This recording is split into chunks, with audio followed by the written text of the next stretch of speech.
नमस्कार, स्वागत है आपका एक नई वीडियो में। इस वीडियो में हम बात करेंगे कुछ ट्रेंडिंग न्यूज़ के बारे में। हमने 4 ऐसी खबरें चूज़ की हैं जो कि नेशनल मीडिया में छाई रही हैं। चलिए इन 4 न्यूज़ के बारे में डिस्कस करते हैं।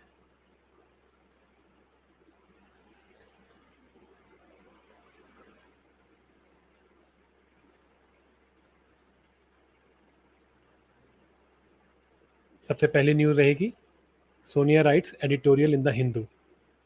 सोनिया गांधी ने एक वामी अखबार के अंदर एक एडिटोरियल लिखा, एक वो ट्रेंडिंग न्यूज़ है। दूसरी न्यूज़ के अंदर तेजस्वी ईडी के सामने पेश हुए। तीसरी न्यूज़ में अमित शाह ने अरुणाचल प्रदेश में दौरा किया और कुछ इम्पोर्टेंट बयान दिए और सरकार की एक बहुत ही इम्पोर्टेंट स्कीम लॉन्च की। सचिन भूख हड़ताल पे बैठे अपनी ही पार्टी के खिलाफ। चलिए पहली खबर सोनिया गांधी से। सोनिया गांधी ने एक एडिटोरियल लिखा हिंदू अखबार के अंदर। हिंदू अखबार एक लेफ्ट लीनिंग अखबार है। लेफ्ट लीनिंग जो लोग होते हैं जो कि लेफ्ट आइडियोलॉजी होती है उसको फॉलो करते हैं, और ये जो लेफ्ट आइडियोलॉजी है इनको हम हिंदी में वामी कहते हैं। तो ये जो वामी अखबार है, इसका नाम द हिंदू है लेकिन ये पूरी तरह वामी अखबार है। ये देश विरोधी काम, हिंदू विरोधी काम, धर्म विरोधी काम करने में सबसे आगे रहते हैं। तो सोनिया गांधी ने, स्वाभाविक सी बात है, इसी अखबार को चिन्हित किया अपना एडिटोरियल लिखने के लिए। सबसे बड़ी बात तो ये कि इस बात पे ही शक है कि क्या सोनिया गांधी खुद अपने हाथों से एडिटोरियल लिख सकती हैं। और दूसरी बात कि ये सिर्फ हिंदू के लिए ही क्यों लिखा गया, लेफ्ट लीनिंग अखबार तो और भी हैं। ये बड़ा एक अजीब सा चॉइस रहा क्योंकि हिंदू ज़्यादा लोग पढ़ते नहीं हैं।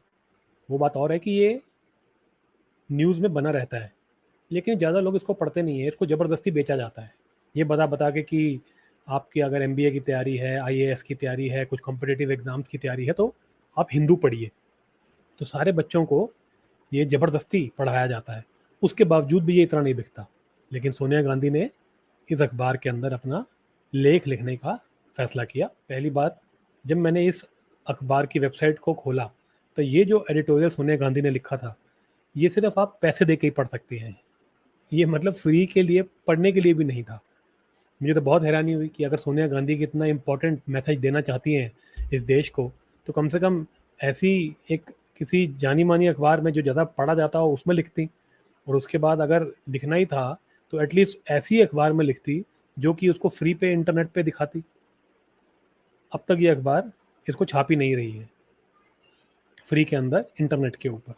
गजब है। चलिए कुछ और अखबारों ने इसके कुछ पार्ट्स छापे हैं उसके बारे में डिस्कस कर लेते हैं। क्या है, हिंदुस्तान टाइम्स ने लिखा है कि अपने एडिटोरियल में एक्स कांग्रेस चीफ यानी कि सोनिया गांधी, उन्होंने जो बात की है वो राहुल गांधी के डिसक्वालिफिकेशन के ऊपर बात की है, अदानी हिंडनबर्ग क्राइसिस के ऊपर बात की है, और उन्होंने इल्ज़ाम लगाया है गवर्नमेंट के ऊपर कि जो ये अपोजिशन लीडर्स को चुप कराने की किवायत में लगे हुए हैं। अब देखिए इन्होंने क्या लिखा है। We have witness the prime minister and his government systematically dismantling the 3 pillars of India's democracy, the legislature, the executive and the judiciary, with these actions demonstrating a deep rooted disdain for democracy and democratic accountability। ये जो सोनिया गांधी हैं, ये और इनका पप्पू और इनकी पिंकी, ये democracy की दुहाई देने लगते हैं। इनको ये लगता है कि कोई भी काम अगर इस देश के अंदर ऐसा किया जा रहा है जो देश के विकास के लिए ज़रूरी हो, या इस देश के अंदर किसी को देश विरोधी काम करने के लिए सज़ा दी जाए तो उसके अंदर भी इनको डेमोक्रेसी खतरे में लगने लग जाती है। तो इसके अंदर भी इन्होंने 4 बार डेमोक्रेसी का नाम ले लिया कि भाई डेमोक्रेसी जो है वो खतरे में आ गई है। मोदी जो है ये इंस्टीट्यूशंस की और डेमोक्रेटिक इंस्टीट्यूशंस की और डेमोक्रेसी की कोई इज्जत नहीं करता। और जो लेजिस्लेचर है, एग्जीक्यूटिव है, जुडिशरी, ये 3 पिलर्स हैं जी ये डेमोक्रेसी के, इसको जो है मोदी जो है वो सिस्टमेटिकली जो है वो डिसमेंटल कर रहा है, उखाड़ के फेंक रहा है। ये देखिए इनका ये जो सोनिया गांधी है ये पूरे भारत के आज़ादी के बाद के इतिहास के सबसे भ्रष्ट पार्टी की सबसे भ्रष्ट नेता है। ये उसकी भाषा है। और सुनिए, इसने ये भी लिखा है मैडम ने कि prime ministers action speak far louder than his words. His statements, when not venting anger at the opposition or blaming past leaders for today's ills, either ignore the most vital issues or are verbal gymnastics to gloss over or distract from these issues.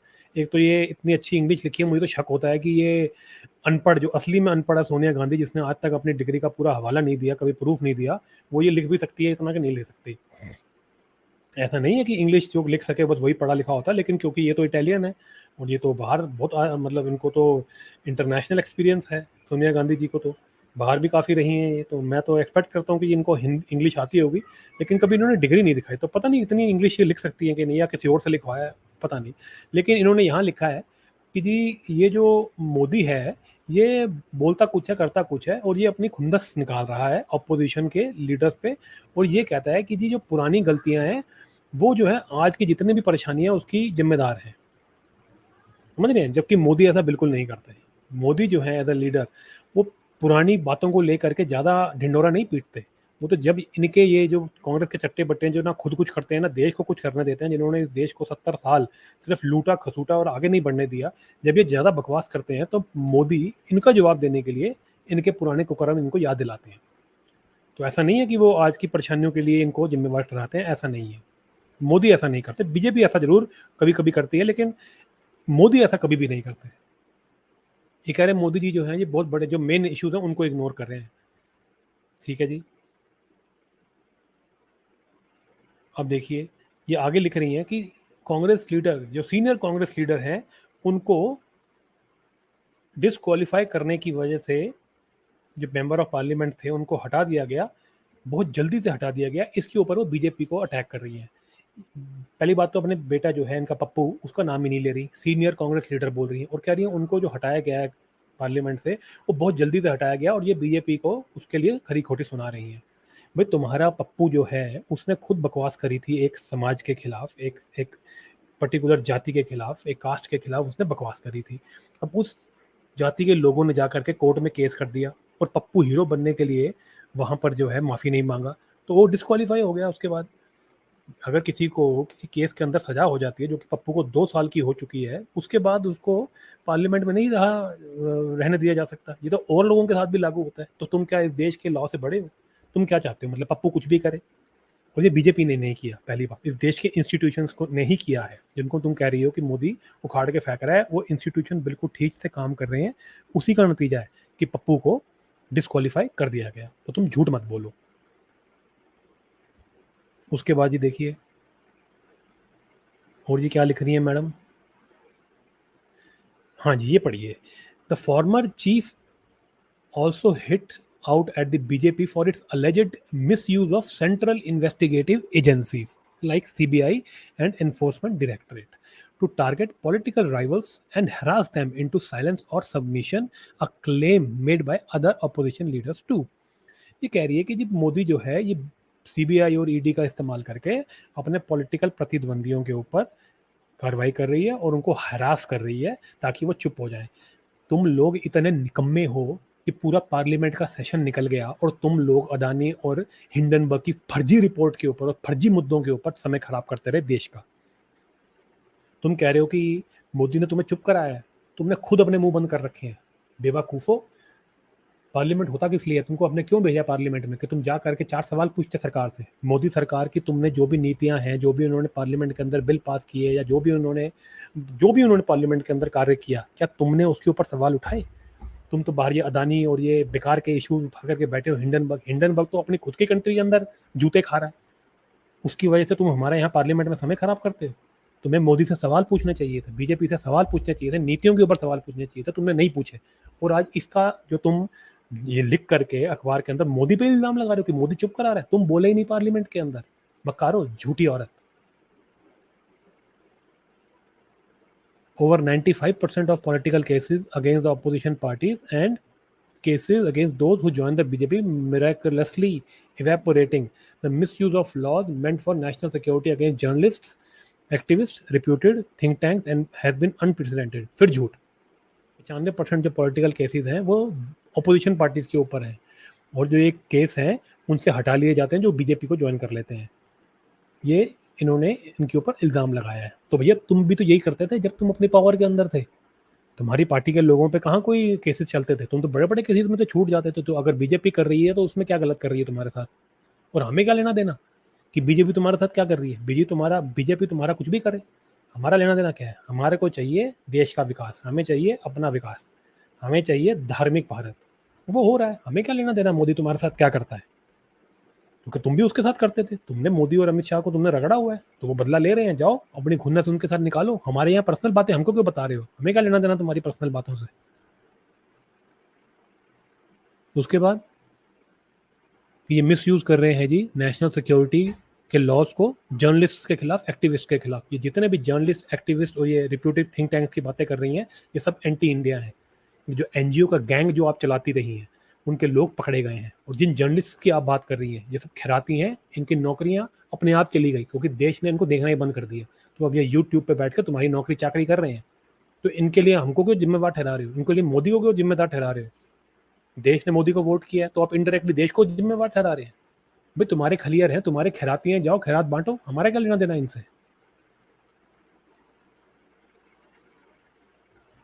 Sonia Gandhi ने आगे कहा है कि systematic efforts to undermine the credibility of judiciary and refer to the law minister calling some जजेस as anti national. भैया सरकार और जजेस के बीच में ठनी हुई है। जो सुप्रीम कोर्ट है उसके अंदर अपॉइंटमेंट्स को लेकर करके सरकार और जजेस के बीच में ठनी हुई है, ये हर कोई जानता है।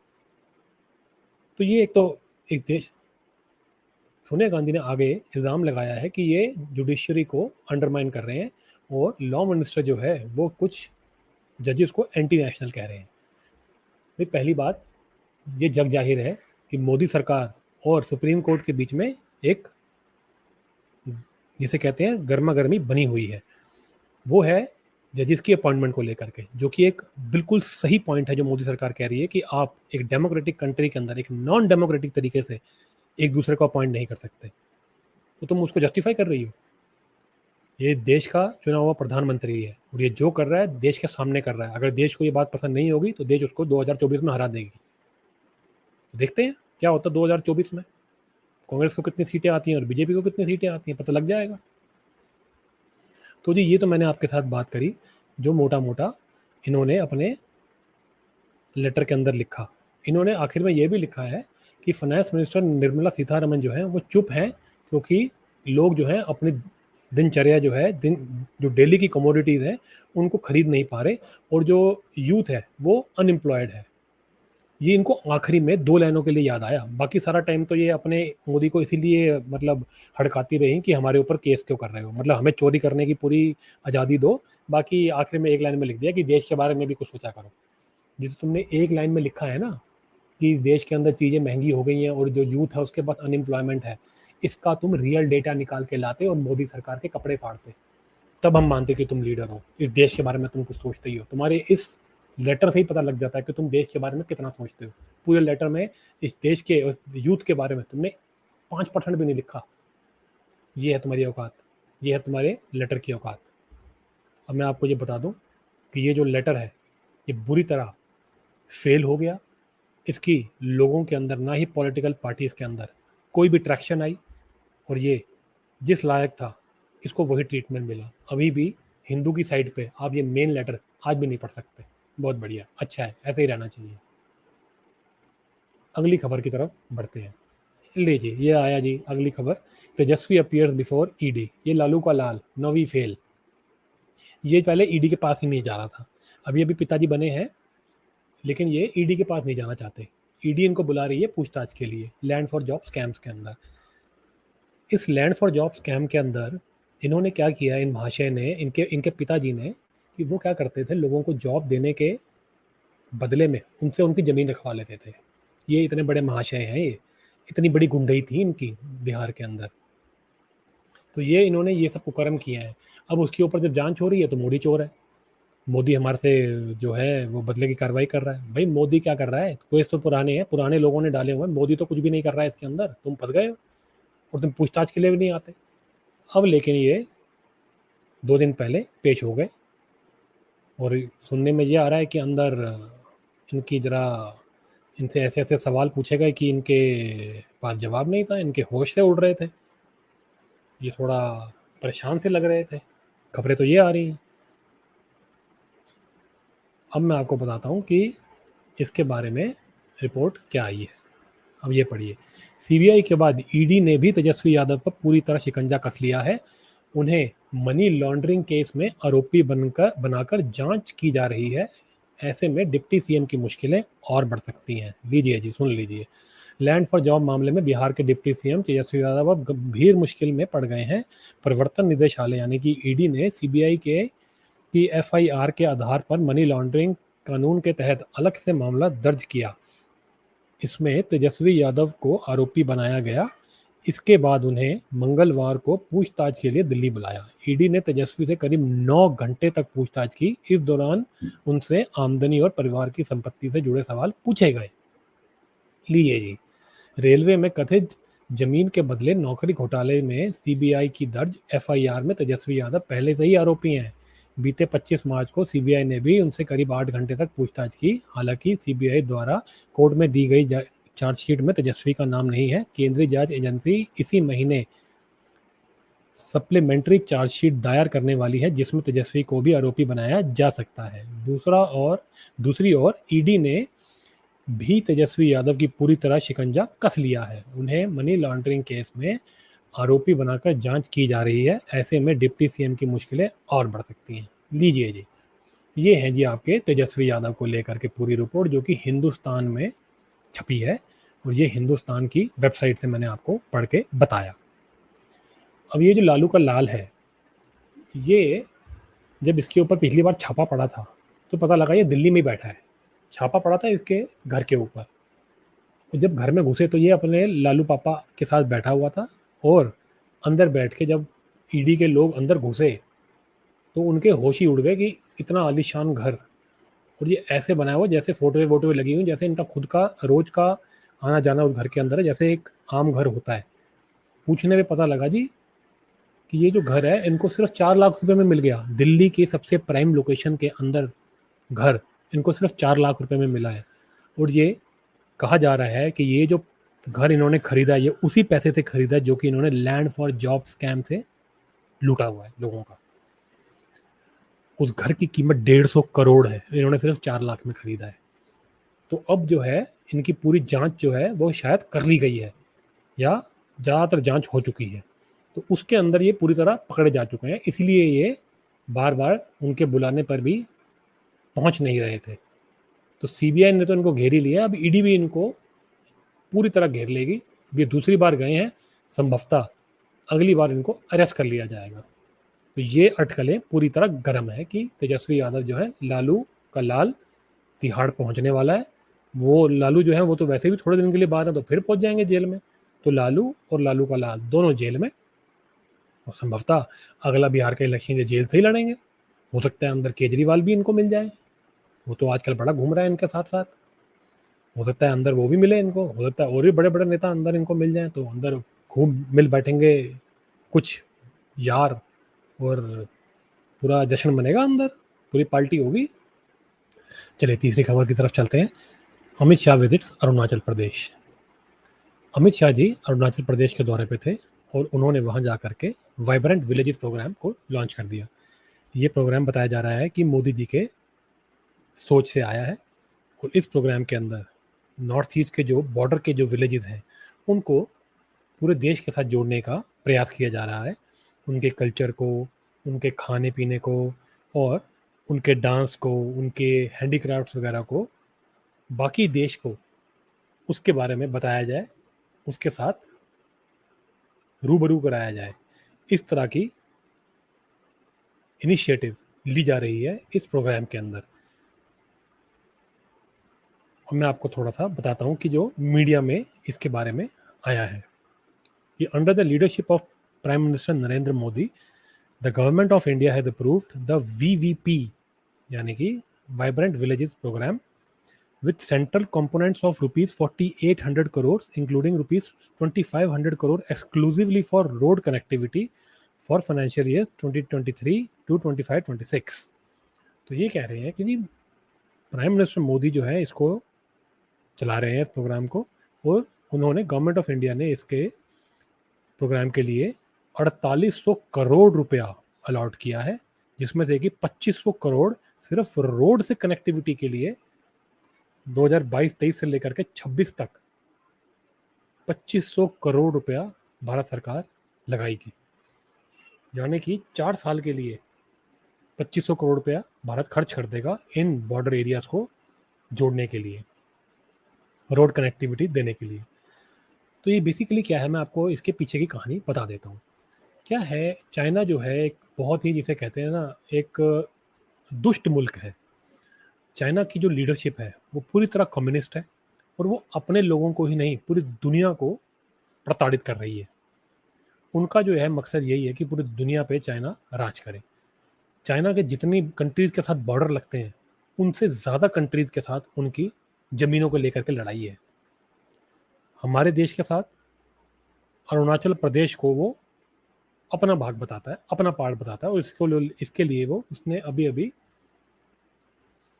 थोड़े दिन पहले अरुणाचल प्रदेश को और उसके कुछ गाँव के जो बॉर्डर एरियाज़ के गाँव हैं उनका नाम रख दिया चाइनीज़ में।